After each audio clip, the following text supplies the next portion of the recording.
Just waiting for it to come up and say that 360 Pathway is live. Are you going to sing today, Nichola McLeod? Um, am I going? Well, we're live, so No. let's find out. What's your song, Vic? All right. Are you ready? I'm not going to tell you what it is. I want you to join in with me today. Ready? Go on. Christmas time, mistletoe and wine. Children singing Christian rhyme. With logs on the fire and gifts on the tree. It's a time to rejoice in the good that we see. Can we stop with the singing now? You've got me to Yes, join. because the deal was when you joined in, I would stop. You have ticked the box. Thank you very much and happy Saturday. And there's a lesson for everyone, isn't there? That the pain of listening to Vic singing every day got greater than the pain of me singing live on Facebook. And it's your own fault because if you would have joined in earlier, I would have stopped earlier. So I love it. I absolutely love it. Right, whose turn is it to pick the topic today? it's your topic today. So break it to me gently, my friend. Oh, you'll like this one. I genuinely think that you'll like this one. So I was thinking, so the last time I picked a topic, I picked the difference between like mentoring, coaching, training, and how they're different. And I quite liked talking about the difference. So I thought, what's another thing that people don't always get the difference between? And I came up with vision and goals and the difference between them. I thought you'd like that Yeah, because like you love a that. vision board, don't you? I do. I love a vision board. I love pretty pictures. I love it all. But I also love setting goals. So this is really good for me. Yeah, I thought you'd like it. I thought like today is the day to give you gifts. I really did. So it is interesting, like where you're like lighting up at the thought of a vision board because probably I'd say 90% of my life I've avoided anything remotely to do with having a vision because my idea of a vision is getting some glue and some sellotape out and making a vision board. And I can't imagine one, something that I'd not enjoy doing, and two, something that I've always felt has really little purpose for me, therefore avoided it. And I've kind of given myself, I heard this like term somewhere once and thought, oh, I'm having that. I'm a journey kind of person rather than a destination person, so I don't need a vision board, was like my thoughts. Then, like, I think a massive turning point was becoming self-employed and having to make like the changes between somebody telling you what your goals are and you really being in control of your own goals. And then like those life questions come up. Is it a midlife crisis? I don't know. But it is that like where am I headed type thing. But like what is a vision without a vision board, Vic? Like, I mean, but people think having a vision is just the vision board, and it's absolutely not. Like, that's just a way of someone expressing their vision and getting it out and getting it down on paper. But actually, that is not what a vision is at all. So, a vision is your end destination, right? So, I know you said you like the journey, and it could be how you vision that journey to be, but realistically, a vision is where do you want to be in 12 months, 2 years, 3 years, 5 years, 10 years? Like, what is your goal for that time? And what it does is it enables you to actually think. So, a real strong vision enables you to really think about what is it you actually want and what direction you're going in.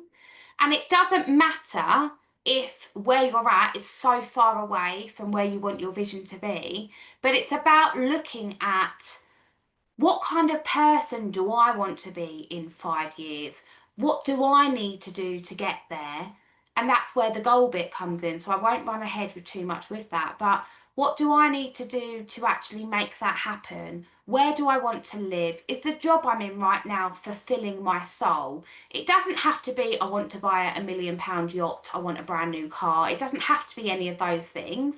I've put cars on my dream list before because I wanted to get out of finance and into a car that I owned. Now, that car I own now, that's probably 10 years older than the car I actually had.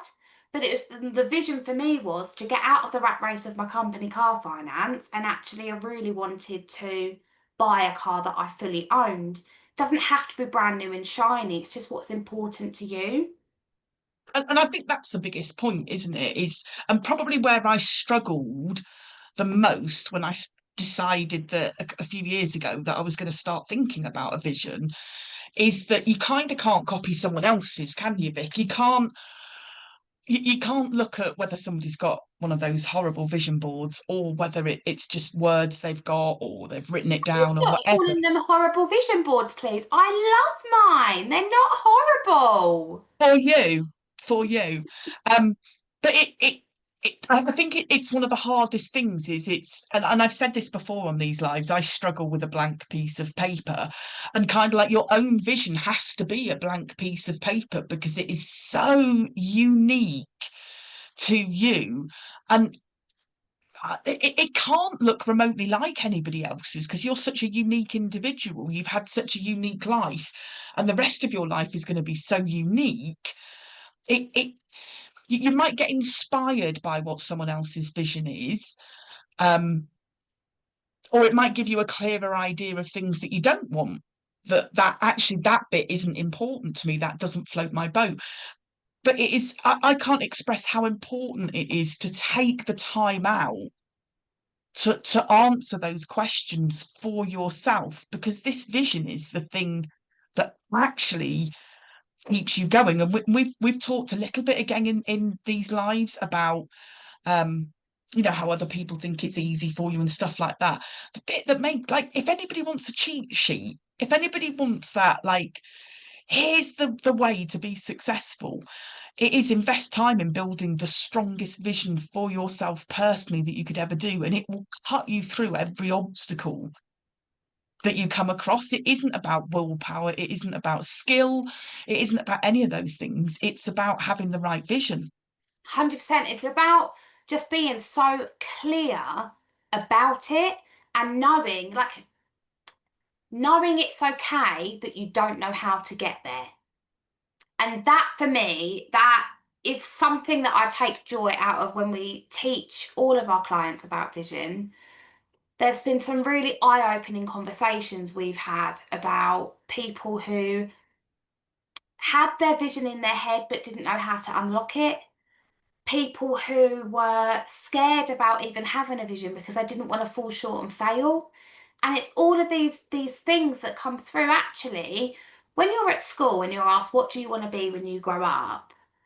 Who, if a child come up to you and said, I want to be an astronaut, I want to be a doctor, I want to be a vet, who are we to say, no, you won't be able to do any of those things?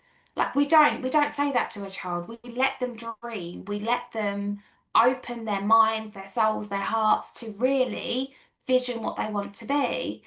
I don't know why we stopped doing that as adults, Nick.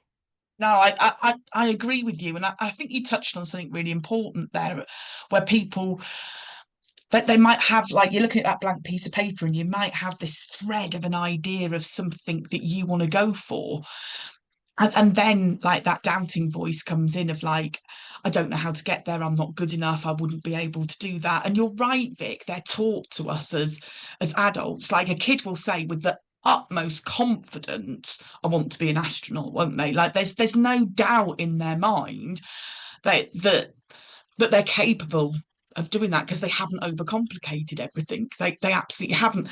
What because my brain works so differently to Vic's, where she is that beautiful vision board person. See, I didn't call it stupid. Like I needed to find like a logical way of trying to work out like this vision stuff. And for me, I just started to think about it. Remember, I said I like to be a journey person. Just giving myself an analogy that linked in with that is that I know I'm going to leave the house tomorrow. The first thing I need to do is to decide where it is that I'm going. As in, am I going to Portsmouth? Am I going to Edinburgh? Am I going to Paris? Like where is it that I'm going? The After I've decided that, it's only at that point that I start to plan the route and what transportation I'm going to use to get there. But the first thing is like where is it that I want to go? Am I going to the village shop? Am I going to Paris? Like where am I going? What is it that I want? And just to reiterate, no one can answer that other than you. And it's going to be super different. Just because one person's going to the village shop and another one's going to Paris, it isn't better, right, wrong, or anything. It's what fits with you and what you need. And that once you've got that nailed, once you know, yeah, that is absolutely where I want to get to, that's when you move into to goal setting. That's when you move into start to plan the route and you start to look at what am I going to need on that journey. Because if you're going to the village shop, you don't really need very much. If you're going to Timbuktu, you're going to need an awful lot. But you can't start putting those goals together, can you, until you know where you're going.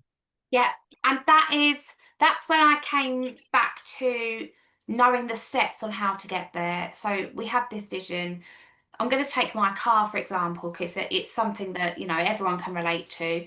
So I had the car on finance, and I needed to take steps to get to the car that I wanted to buy. So that car was never going to be the same price as the car on finance, because it's £500 a month, or it's an 8-9 grand car. It's that, that car's worth 35 to 40,000, that car isn't. But this is where I wanted to be. I didn't want the big expensive car because I didn't want that commitment every single month. I wanted to own something outright that was mine, that I didn't need that monthly bill for. And people are so different, right, of what they actually prefer and relate to, but that was just what I wanted for me. And for me to actually be able to do that, not only did I need to work out, right, how am I going to pay that? How am I going to save the money to then build up to, it's all of these little tiny steps, because at no point could I be without a car. So it wasn't, let's just get rid of that one and buy that one. Where's that money coming from? Over here. And what am I going to do in the interim? So it's working out those small little steps, and that is your goals, right? So my goal was, right, I'm going to carry on paying for that, and then I'm going to put £200-300 a month. I'm going to work for this bonus and try and get this £4,000 bonus. And that little thing there, they were my goals along the way to achieve that part of my vision board. How much, like having those smaller steps, those smaller goals, how much did that help you with those days where everything went tits up, everything went wrong, and you thought it was too difficult? Nick, I'll be honest, if I didn't have those small goals, I wouldn't have even tried to achieve it. So I can't even give you an answer of what would have happened on those days, because I wouldn't have even worked to my best ability on the good days, because I didn't have something to work towards. Because me just earning an income isn't enough. I need to work towards small little goals. And sometimes sometimes it's to buy that car, but other times, like it's December, my goal is to work really hard on the days that I don't feel like it. For me, December is time freedom. I want to attend the Christmas plays. I want to pick up the kids early from Christmas parties. I want to do all of this stuff. If I don't have those goals, because I've got time freedom on my vision board. Now, that's never going to go away, but how that looks over time is very different, because my time freedom is either with me or my children or going on holiday, or how that looks is very different. But without those small steps on how I'm going to achieve that, like working solid on those days that you can work, that's how I'm going to get there. That's how I'm going to get that time freedom. If I didn't have the goal, Nick, I wouldn't even bother. And I think sometimes it can be really off-putting when you're thinking about that vision and you're thinking about all the gaps.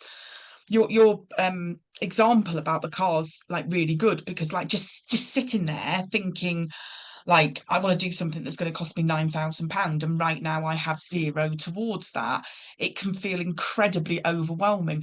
And I've got a handful of quotes that I absolutely adore and reuse all the time. And when I say a handful, it's less than five. And one of them is, how do you eat an elephant? One bite at a time. And I love it because it's just so bloody easy. It's so simple. It is not thinking about, where do I get £9,000 from?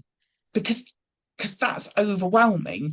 It's more realistic to actually just cut that into much, much smaller chunks and look to say, right, how is it going to be possible for me to get £100? Where can I get that from? Oh, there's a bonus on the table over here. Or, oh, if I sold X number more, I could make this much profit. That would give me that £100. Are you just looking to find that £100? And what happens as well is your confidence starts to build. If you found, in this example, that £100, maybe my next goal should be 200. What are the things I could do for that?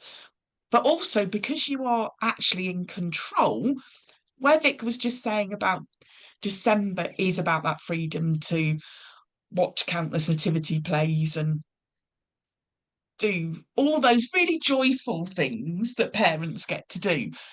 It means that in your own goals, where you're breaking that down, you're going to make an allowance for that. You've not failed in a month where you know you've got super big commitments. You're probably just going to take a chunk of that month and bang it onto the month before and the month after and still get where you want to get to.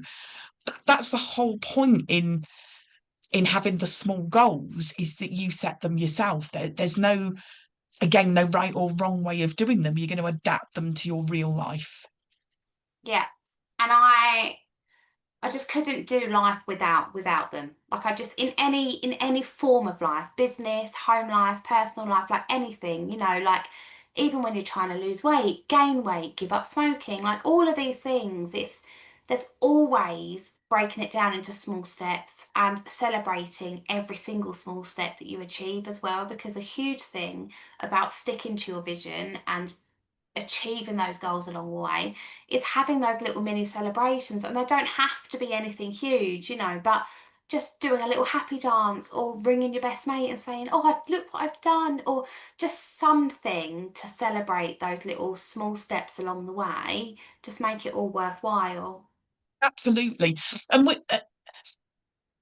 I think maybe it's because some of this stuff I've like really struggled with. This is part of why we decided to start our training on like how to build your own vision. And I know for some people when they started it, there was like this feeling of like, look, I need to make money. Why am I focusing on this?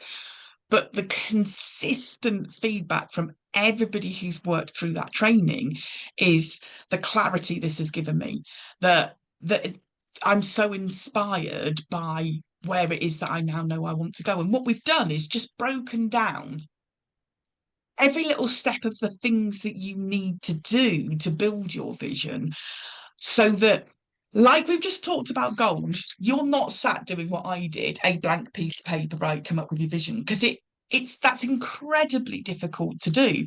You've actually got these tiny little tasks to do that by the time you get to the end of them, you're like, not only have I got a vision, but it belongs to me. This is mine, because everything about it has been put together by me for me. And that we call it your North Star. That's the thing that's now going to guide you in everything that you want to do.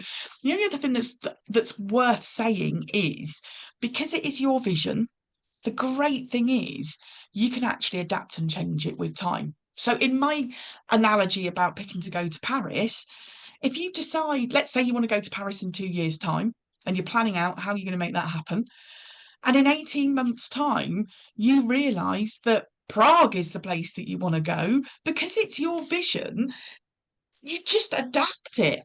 Actually, I only need an extra 500 quid to make that happen. I've already got most of the money for Paris. I've already got the confidence. That's where you don't have to go to Paris. If you could change their mind at the last minute, that actually my life has changed, and the car now isn't as important as it was when I started on this journey, That's her prerogative. Yeah, It's not set in absolutely. stone, is it? No, no. And it's being comfortable with that, being really comfortable with you can be flexible. Just because you've told the world this is what you're doing doesn't mean you need to stick with it. I think it goes back to confidence and being comfortable, doesn't it? It's so much more than just what's written on the paper. It builds you as a person, and what your vision and your goals are doing is building that foundation that then will never fall down. It doesn't matter what building you try to put on those foundations, your foundations are always going to be there because they're so vitally strong to keep you going. Absolutely, 100%. Oh, I think I'm feeling like Deep, quite isn't it, tired for a of that Saturday? bit. Yeah, I'm quite chuffed though because Andy's gone to get Chinese takeaway. So by the time we've finished, I'm hoping that he's either back or nearly back. Very yummy, very nice. We've got we went out for lunch at the garden centre today. So we're cheating and just having sandwiches for tea. Done all the Christmas decorations today, so very happy bunny. I'm just having a quick look to see what time we are going live tomorrow. I wanted to say 2 and I would have been wrong. So it's a good job I didn't. 11:30 tomorrow we are going live because Vic has some amazing child performances to attend in the afternoon. That's very polite. It's going to be chaos tomorrow, guys. I will tell you a little bit about my life and time management, right? Just to make you all feel a bit better. So, tomorrow we have Gracie's dance and awards Christmas party, which is 1 till 4, which is 30 minutes away from where she needs to be at 4 o'clock because she's also in the choir and playing the ukulele at church. So, we're going to have to do a little bit of a jumbling around tomorrow, but it's fine because we're going to be dressed in sparkles and it's Sunday. So we will see you tomorrow at 11:30, where it's Vic's turn to pick the topic. It is. See you Have a later. great evening. Bye.